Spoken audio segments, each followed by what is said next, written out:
اردو کور کے معزز دوستوں، میں ہوں ماجد ملک اور آپ تمام دیکھنے اور سننے والوں کو السلام علیکم۔ دوستوں، بے شک مرنے کے بعد جس چیز کے بارے میں سب سے پہلا سوال کیا جائے گا وہ نماز ہوگی، جو مسلمانوں پر ہر حالت میں فرض ہے۔ لیکن اس کے باوجود ہم جیسے گنہگار نماز کو اتنی اہمیت نہیں دیتے، مگر دوسری جانب اللہ کے کچھ عظیم لوگ ایسے بھی ہیں جو ہر وقت نماز کی تبلیغ میں لگے رہتے ہیں۔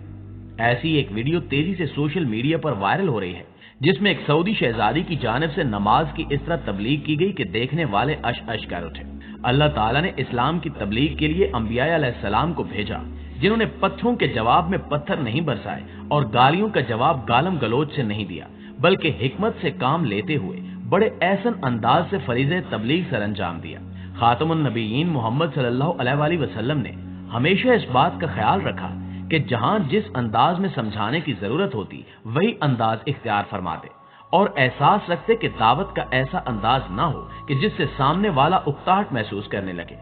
اور اب محمد مصطفیٰ صلی اللہ علیہ وآلہ وسلم کے بعد کوئی نبی نہیں آئے گا۔ اب اللہ تعالیٰ کی طرف سے نازل کی گئی کتاب قرآن مجید اور نبی کریم صلی اللہ علیہ وآلہ وسلم کی ساری زندگی بطور نمونہ ہمارے سامنے ہے، اور دین اسلام کی تبلیغ کا کام آپ کے اور ہمارے بلکہ پوری دنیا کے مسلمانوں کے ذمے ہے، جو کہ ہماری بنیادی ذمہ داری ہے۔ تبلیغ اسلام کا کام ہر زمانے میں جاری رہا اور موجودہ حالات میں بھی اس کی اتنی ضرورت ہے جتنی پہلے تھی۔ نبی کریم صلی اللہ علیہ وآلہ وسلم کو اللہ تعالیٰ نے حکم دیتے ہوئے فرمایا کہ اے نبی، آپ کہہ دیجئے یہ میرا راستہ ہے، میں اللہ کی طرف بلاتا ہوں بصیرت کے ساتھ، اور میرے ساتھی بھی اللہ پاک ہے اور شرک کرنے والوں سے میرا کوئی واسطہ نہیں۔ سورہ یوسف 108۔ ناظرین گرامی، یہی امت کا اصل مشن ہے، بلکہ حقیقت تو یہ ہے کہ امت مسلمہ میں ہر دور میں کم از کم ایک ایسی جماعت کا وجود ضروری ہے جو عام لوگوں کو اللہ کی طرف دعوت دے۔ اللہ تعالیٰ کا ارشاد ہے کہ تم میں کچھ لوگ تو ایسے ضرور ہونے چاہیے جو نیکی کی طرف بلائیں، بھلائی کا حکم دیں اور برائیوں سے روکتے رہیں۔ جو لوگ یہ کام کریں گے وہی فلاح پائیں گے۔ سورہ آل عمران 104۔ پیارے دوستو، فردن سارے مسلمان ان احکام قرآن کے مخاطب ہیں، اور ان کا فرض بنتا ہے کہ اللہ تعالیٰ کی طرف سے بلانے کے لیے اٹھ کھڑے ہوں اور دین اسلام کی دعوت کو لے کر پوری دنیا پر چھا جائیں اور غیر مسلم لوگوں کو اللہ کی بندگی اور اطاعت کی طرف بلائیں۔ ایسا ہی کام ایک سعودی شہزادی کی جانب سے کیا گیا، جس کے بارے میں کہا جا رہا ہے کہ یہ سعودی شہزادے شافاد کی بیٹی ہیں جو سیاہ برقعے میں لپٹی ہوئی ہیں۔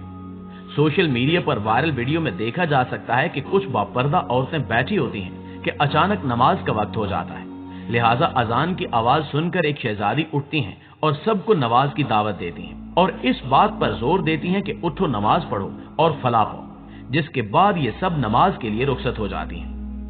ایک طرف تو اس خاتون جیسی باحیا اور با کردار شخصیات موجود ہیں جو ہر کسی کو اسلام کی راہ پر چلانے کے لیے کوشاں ہیں، لیکن دوسری جانب چند سعودی حکمران اس اسلامی ریاست کو بدعتوں اور گناہوں کی سرزمین بنانے کے لیے سر توڑ کوشش کر رہے ہیں، جیسا کہ ایک کارنامہ ابھی چند دن پہلے محمد بن سلمان کی جانب سے دیکھنے کو ملا، جس کی جتنی مذمت کی جائے کم ہے۔ پورا سال خانہ کعبہ کی صفائی کا کام چلتا رہتا ہے، لیکن سال میں ایک مرتبہ خود شہزادہ سلمان بن عبد العزیز یہاں آتے ہیں، لیکن اس دفعہ ان کی طبیعت ناساز ہونے کی وجہ سے ان کے بیٹے محمد بن سلمان حرم میں تشریف لائے اور وہاں نماز پڑھی، جس کے بعد انہوں نے خود صفائی شروع کر دی۔ یہ صفائی جاری ہی تھی کہ یہاں ایک ایسی تختی دیکھی گئی جو خانہ کعبہ کی دیوار پر نصب کی گئی تھی، جس پر شہزادہ سلمان بن عبد العزیز کا نام درج تھا، جو کہ سراسر بدعت کے زمرے میں آتا ہے، کیونکہ بدعت ہر اس کام کو کہتے ہیں جس کا اسلام میں کوئی حکم نہ ہو اور نہ ہی صحابہ کرام نے کیا ہو۔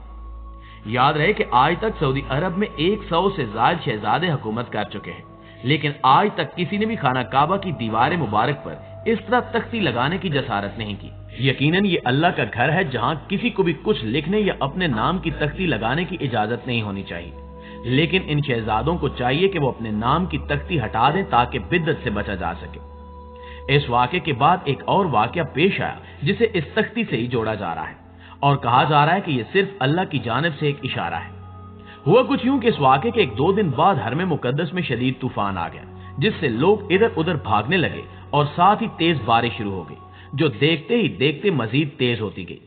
اس طوفانی بارش کے حوالے سے لوگوں کا کہنا ہے کہ ہو سکتا ہے کہ یہ سب اللہ کی طرف سے ایک اشارہ ہو، جس میں یہ بتانے کی کوشش کی جا رہی ہو کہ بدعتوں کو چھوڑ کر درست راستہ اختیار کر لو، ورنہ اللہ کا عذاب تمہارا منتظر ہے۔